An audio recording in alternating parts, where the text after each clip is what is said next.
इस वीडियो में हम पार्ट 11 खेती के स्वाध्याय का सॉल्यूशन करेंगे। तो यहाँ दिया है स्वाध्याय।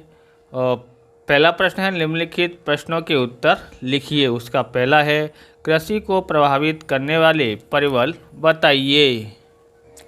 इसका उत्तर है तो कृषि को प्रभावित करने वाले परिबल निम्न हैं। पहला है जलवायु, दूसरा वर्षा, तीसरा मिट्टी और चौथा प्राकृतिक खाद।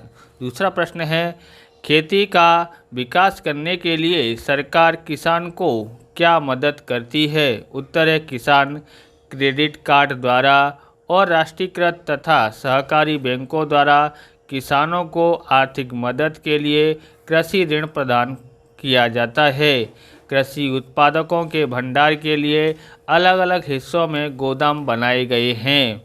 वर्तमान में सरकार किसानों को रेडियो, टेलीविज़न, समाचार पत्र, किसान चैनल, मोबाइल पर किसान SMS, टोल फ्री नंबर 1800-180-180-1551, सरकार के खेडूत किसान वेब पोर्टल द्वारा सतत जानकारी, नई तकनीकी और मार्गदर्शन दिया जाता है। गुजरात में कृषि मिलों द्वारा किसानों को अद्यतन जानकारी और मार्गदर्शन दिया जाता है।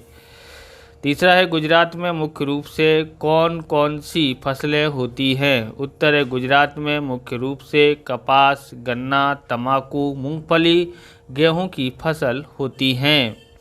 चौथा है कृषि के कौन कौन से प्रकार हैं। उत्तर है कृषि के निम्न प्रकार हैं। पहला है जीवन निर्वाह खेती, दूसरा है स्थलांतरित यानी कि झूम खेती, तीसरा है सघन खेती, चौथा है शुष्क खेती, पांचवा है आर्द्र खेती और छठा है बागायती खेती। तो आप इस प्रकार के वीडियो देखना चाहते हैं तो डिस्क्रिप्शन में आपको प्लेलिस्ट की लिंक मिल जाएगी जिसमें अलग अलग विषयों का सॉल्यूशन आपको मिल जाएगा। तो वहां से आप देख सकते हैं और चैनल पर नए हैं तो चैनल को सब्सक्राइब कर लेना क्योंकि हम इस प्रकार के वीडियो आपके लिए बनाते रहते हैं। लाइक करने के बाद अगर आपको हाइप का बटन दिखाई देता है तो आप हाइप भी कर सकते हैं और हमको ज़्यादा से ज़्यादा सपोर्ट भी कर सकते हैं लाइक, शेयर, कमेंट करके, सब्सक्राइब करके। तो इसलिए ज़्यादा से ज़्यादा लाइक, शेयर, कमेंट करें और हमको मदद करें क्योंकि हमको डिजिटल बोर्ड खरीदना है तो आपकी मदद से ही खरीद सकते हैं। चलिए देखते हैं पांचवा, वनस्पति जन्य कीटनाशकों में से किन किन वनस्पतियों का उपयोग होता है। उत्तर है वनस्पति जन्य कीटनाशकों में नीम, करंज, महुआ, तुलसी, रत्न ज्योति, पुदीना, करेला, तंबाकू, सेवंती आदि का उपयोग होता है। अंतर बताइए। छठा है बागायती खेती और सघन खेती। उत्तर है यहाँ पर देखते हैं बागायती खेती, सघन खेती। तो पहला नंबर है बगीचे की पद्धति जैसी देखभाल करके की जाने वाली खेती को बागायती खेती कहते हैं। सिंचाई, उत्तम बीज, टेक्नोलॉजी, रासायनिक खाद, कीटनाशक यंत्रों द्वारा जो खेती करते हैं उसे सघन खेती कहते हैं। दूसरा है बागायती खेती वर्ष में एक बार ही ली जाती है। यहाँ पर दूसरा है सघन खेती वर्ष में 2 या 3 बार ली जाती है। अब तीसरा देखते हैं बागायती खेती में रबड़, चाय, कॉफ़ी, कोको, नारियल वगैरह फसलों का समावेश होता है। इसका तीसरा देखते हैं सघन खेती में गेहूं, चावल, मक्का, ज्वार, बाजरी, सब्जियों का समावेश होता है। सातवां देखते हैं जैविक कीटनाशकों में किस किस का उपयोग होता है। उत्तर है जैविक कीटनाशकों में बैक्टीरिया, वायरस, कवक, कृत्रिम और वनस्पति जन्य जैविक कीटनाशकों का उपयोग होता है। आठवां देखते हैं गुजरात में भरूच के पास स्थित कौन सा क्षेत्र लंबे तार वाले कपास के उत्पादन के लिए प्रसिद्ध है। उत्तर है गुजरात में भरूच के पास कानम प्रदेश लंबे तार वाले कपास उत्पादन के लिए प्रसिद्ध है। तो प्रश्न नंबर 2 है नीचे दिए गए विकल्पों में से सही विकल्प ढूंढकर उत्तर लिखो। पहला है निम्नलिखित में से किस प्रकार की खेती में कम उपज होती है। ऑप्शन ए बागायती खेती, ऑप्शन बी झूम खेती, ऑप्शन सी सघन खेती, ऑप्शन डी आर्द्र खेती। इसका आंसर आता है ऑप्शन बी सघन खेती आता है। दूसरा है वनस्पति जन्य कीटनाशकों में किस वनस्पति का उपयोग नहीं होता है। ऑप्शन ए नीम, ऑप्शन बी करेला, ऑप्शन सी तंबाकू, ऑप्शन डी मशरूम। तो इसका आंसर आता है ऑप्शन सी आता है तंबाकू। तीसरा है अरंडी के उत्पादन में विश्व में कौन सा देश प्रथम है। Option A Brazil, option B Bharat, option C चीन, ऑप्शन डी श्रीलंका। इसके अंदर ऑप्शन बी आता है भारत। क्या आएगा? भारत। चौथा है गेहूं का कोठार किस राज्य को कहा जाता है। Option A Punjab, option B Gujarat, option C Haryana, option D Uttar Pradesh. इसका आंसर आता है ऑप्शन ए पंजाब आता है। अगला देखते हैं कारण बताइए। बराबर। पहला है रासायनिक उर्वरकों और रासायनिक कीटनाशकों का अत्यधिक उपयोग हानिकारक है।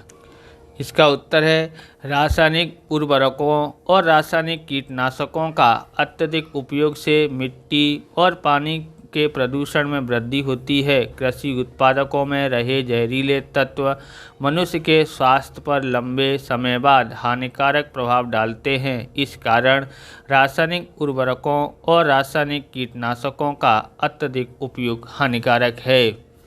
दूसरा देखते हैं भिन्न भिन्न प्रदेशों में विविध फसलें उगाई जाती हैं। उत्तरीय भौगोलिक परिस्थिति, जलवायु, जमीन की विविधता और वर्षा की मात्रा में रही भिन्नता के कारण अलग अलग भागों में विविध प्रकार की फसलें उगाई जाती हैं। अगला देखते हैं तीसरा है जैविक कीटनाशकों की तरफ रुझान बढ़ रहा है। उत्तर है जैविक कीटनाशक बाजार में व्यापारिक स्तर पर मिलते हैं। जैविक कीटनाशक उपद्रवी कीटकों में विभिन्न प्रकार के रोग उत्पन्न करते हैं जिसके परिणाम स्वरूप वे नष्ट हो जाते हैं। जैविक कीटनाशक दवा बाजार से आसानी से मिल जाते हैं। इस कारण जैविक कीटनाशकों की तरफ रुझान बढ़ रहा है। चौथा देखते हैं खेती में टपक सिंचाई पद्धति श्रेष्ठ सिंचाई पद्धति है। उत्तर है टपक सिंचाई एक प्रकार की सूक्ष्म सिंचाई पद्धति है जिसके द्वारा पानी की बचत होती है और पोषक तत्व धीरे धीरे पौधों की जड़ों तक पहुंचते हैं। यह प्रक्रिया जमीन की ऊपरी सतह से अंदर की सतह तक असर करती है। इसका मुख्य उद्देश्य बाष्पीभवन को कम करके सीधे जड़ तक पानी पहुंचाना है। सिंचाई की अन्य पद्धतियों और जल छिड़काव की दूसरी पद्धतियों की अपेक्षा अधिक असरकारक है। इस कारण खेती में टपक सिंचाई पद्धति श्रेष्ठ सिंचाई पद्धति है। संकल्पना समझाइए। पहला है खेती। खेती में अनाज, तिलहन, दलहन, फल, साग सब्जियां, फूल उगाना और पशुपालन शामिल है। खेती को कृषि भी कहते हैं अथवा इसको ऐसे भी लिख सकते हैं खेती से अनाज उत्पादन करने की प्रक्रिया को खेती कहते हैं। ये भी लिख सकते हैं, वो नहीं लिखना, दोनों लिखना तो दोनों लिख सकते हैं। दूसरा है बागायती खेती। बगीचे की पद्धति जैसे देखभाल करके की जाने वाली खेती बागायती खेती कहलाती है। अथवा आप ये लिख सकते हैं एक बार बुआई करने के बाद वर्षों तक जो निश्चित ऋतु या 12 मास उत्पादन करे उन फसलों को बागायती खेती कहते हैं। शुष्क खेती जहाँ वर्षा कम हो, सिंचाई अपर्याप्त सुविधा हो लेकिन वर्षा का पानी जमा होता हो तो ऐसी निचले हिस्से वाली ज़मीन पर पानी सूख जाने के बाद खेती की जाती है। इस खेती को शुष्क खेती कहते हैं। चौथा है आर्द्र खेती। जहाँ वर्षा की मात्रा अधिक होती है और सिंचाई की सुविधा भी होती है ऐसे क्षेत्रों में की जाने वाली खेती को आर्द्र यानी गीली खेती कहते हैं। अब देखते हैं क्वेश्चन नंबर 5। रिक्त स्थानों की पूर्ति कीजिए। पहला है गुजरात कपास के उत्पादन में भारत में खाली जगह स्थान पर है। तो कौन से स्थान पर है? इसका आंसर आएगा प्रथम। ओके, प्रथम स्थान पर है। ओके, सघन खेती को आप यहाँ भी लिख सकते हैं, मैंने यहाँ लिख दिया, आप उसमें लिख लेना। सघन खेती को खाली जगह खेती कहते हैं। तो सघन खेती को कौन सा क्या कहते हैं? आधुनिक खेती कहते हैं। क्या कहते हैं? आधुनिक खेती। ओके। अगला है गुजरात में मूंगफली का सबसे अधिक उत्पादन खाली जगह ज़िले में होता है। तो कहाँ पर होता है? कहाँ पर होता है? तो जूनागढ़ में है, जूनागढ़। ओके। चौथा है विश्व के लगभग खाली जगह लोग खेती की प्रवृत्ति में जुड़े हुए हैं। कितने प्रतिशत लोग जुड़े हुए हैं? तो 50% लोग जुड़े हुए हैं। पाँचवा है कपास की काली ज़मीन खाली जगह के नाम से जानी जाती है। तो किसके नाम से जानी जाती है? रेगुर, रेगुर के नाम से जानी जाती है। तो ये है आपके पास फ्लेयर का फाइटर पेन है, बॉल पेन है, जो कि काफ़ी शानदार है। त्रिकोण आकार होने के कारण इसकी में पकड़ने की ग्रिप अच्छी होती है और इसका जो ये पॉइंट है वो 0.7 mm थिकनिक है, जो कि राइटिंग बहुत शानदार निकलती है। तो आप इसको ख़रीदना चाहते हैं या चेकआउट करना चाहते हैं तो आपको कहाँ पर? डिस्क्रिप्शन में या वीडियो के नीचे लिंक में मिल जाएगा। ओके। तो वहाँ से आप देख सकते हैं, चेकआउट कर सकते हैं। अगला हम लोग देखते हैं, हमारे पास है क्वेश्चन नंबर 6, संक्षिप्त में टिप्पणी लिखिए।